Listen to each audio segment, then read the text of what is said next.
Your Excellency, Senator Sam Zakhem, welcome to Lebanon. We are very happy and proud to have you with us in the Global Council of Tolerance, as you are not only a senator in the US, but also you are a consultant in the White House, and also you are a valuable member of the Council of Tolerance and Peace. How do you plan, as a senator yourself, and as to promote the culture of tolerance and peace in regions who are suffering from conflicts and displacement and war and crimes?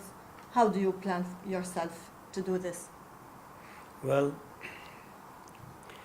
the world today is very troubled world. There is conflict all over, whether it's in Asia, in Latin America, even in North America. We have discord in the United States among Republicans and Democrats, but there are wars, especially in this region of the world, and I believe that our founder, Mr.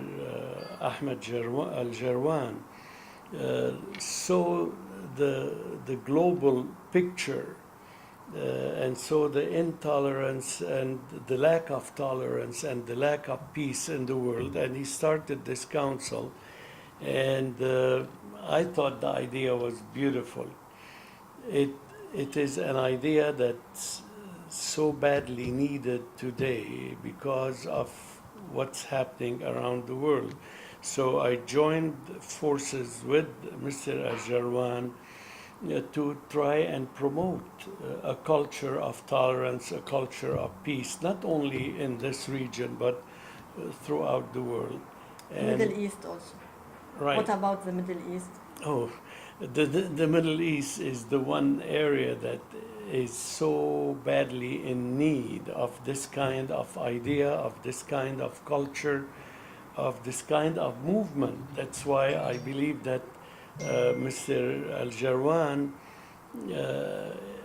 ought to be commended, ought to be congratulated and acknowledged, not only in this region, but worldwide, for this idea that he came up with. And you probably know that we have been acknowledged by the United Nations as a great organization working throughout the world to promote the culture of peace and tolerance. Mm-hmm. Are there any lobby from the Senate that impacts peace and tolerance in the US? Well, I personally am on a board, on a global board of a committee known as Universal Peace Federation. And by the way, the Universal Peace Federation a couple of months ago gave Mr. Al-Jarwan the title of Ambassador for Peace. Mm-hmm. Yeah, I have been involved with the Universal Peace Federation as a member of the global board for almost 40 years, since the mid-70s. Mm-hmm. Yeah, it was the Universal Peace Federation, or UPF, was started by a gentleman called Reverend Sun Myung Moon, related to Ban Ki-moon, who was the Secretary General of the United Nations. And we do acknowledge leaders like Mr. Al-Jarwan, who are very involved in promoting tolerance and peace throughout the world, and we grant them the title of Ambassador for Peace. My last question, how do you feel about the two Koreas agreement to end the war, about this initiative? How do you feel? What do you think about what happened last week about the two Koreas? About the two Koreas, it's yes. a blessing to the world. And it should be an example for people in this region of the world. You know, the schism between Shia and Sunni that has been going on for 1400 years. You know, one religion, one so-called prophet, the father-in-law of Ali, whether it's Shia or Sunni, they are all Muslims. Let them learn a lesson now from South and North Korea. Sure. They had a tough war. Hundreds of thousands, millions of people were killed.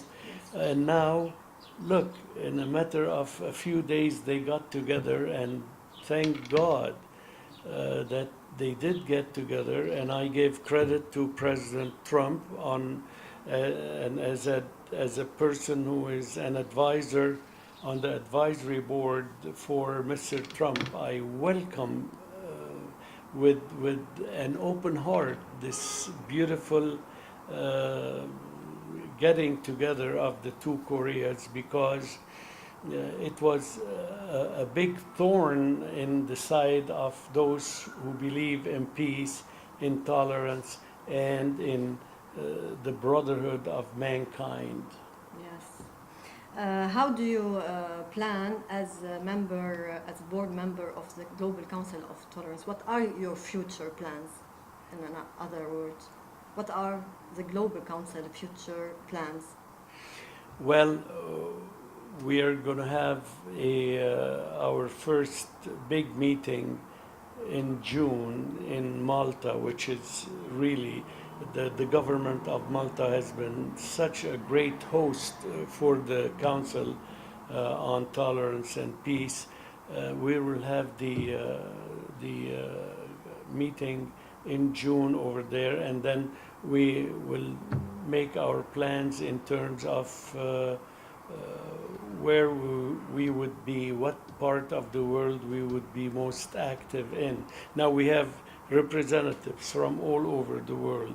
This region has suffered immensely. Since 1947, we haven't seen peace in this region of the world. And this is the area where the Prince of Peace, Jesus Christ, was born. This is the area where Moses was born. This is the area where Muhammad was born. This is the area that gave civilization to the world. And we didn't leave any civilization in it. The Middle East needs good leaders like Ahmed Jarwan and good leaders like the Council for Tolerance and Peace. And by the grace of God, we will achieve peace in this region. Thank you so Inshallah. much. Thank you so much, and best of luck in your future plans. Thank you.